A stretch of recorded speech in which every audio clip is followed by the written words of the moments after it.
नमस्कार मंडळी, मी स्नेहल तुमच्या माझ्या किचनमध्ये मनापासून स्वागत करते। हे हिरवे मूग आहेत, ह्यापासून आपण एक छान डिश बनवायची आहे। मूग सर्वात आधी आपण दळून घ्यायला लागेल। मुगाचं पीठ करून 1 वाटी मुगाचं पीठ घेतलेलं आहे, थोडीशी लाल मिरची पावडर घेतलेली आहे, थोडंसं मीठ घेतलेलं आहे चवीप्रमाणे, आणि यामध्ये आणखीन थोडीशी हळदी टाकायची आहे। हे छान मिक्स केल्याच्या नंतर 1 चम्मच तेल टाकायचं आहे।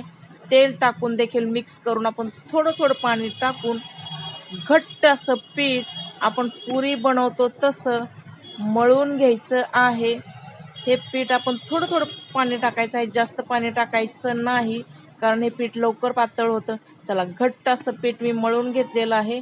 आपण आता थोड्या वेळासाठी हे ठेवून देऊया। चला, पुढचं प्रोसेस करायचं आहे। हे अद्रक लसण आहे, आपण हे जाडसर वाटून घ्यायचं आहे।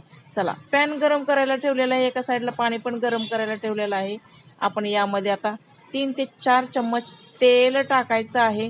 तेल छान कडकडीत गरम करून घ्यायचं आहे।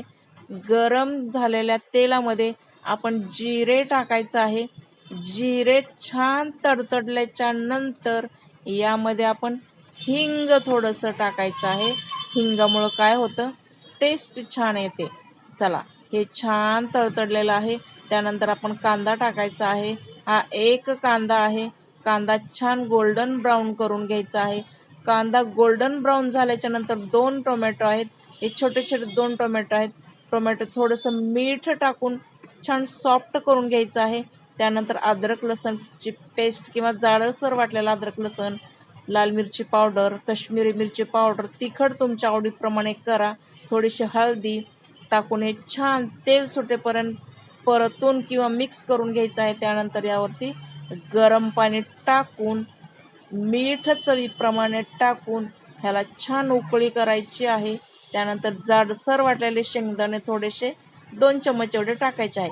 चला, एका साईडला आपण हे उकळायला ठेवलेलं आहे।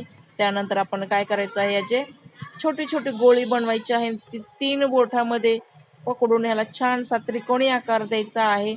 ही पारंपरिक रेसिपी आहे, ही गावची रेसिपी आहे। ही मी गावी गेल्यानंतर माझ्या आईनं ही बनवली होती, म्हणून म्हटलं चला तुम्हाला पण दाखवावी।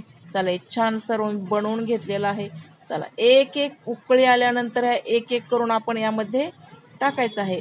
साईडला टाकायचं आहे, एकदम टाकू नये कारण हे चिकटू शकतं। चला, हे टाकल्याच्या नंतर छान 7 ते 8 मिनिट हे आपण शिजवून घेतलेलं आहे। तेल वरती सुटेपर्यंत छान शिजवलेलं आहे। कमीत कमी मी 10 मिनिट शिजवलं होतं। हे चेक करायचं हाताने चेपून। चला, कसा वाटला व्हिडिओ, आवडला का?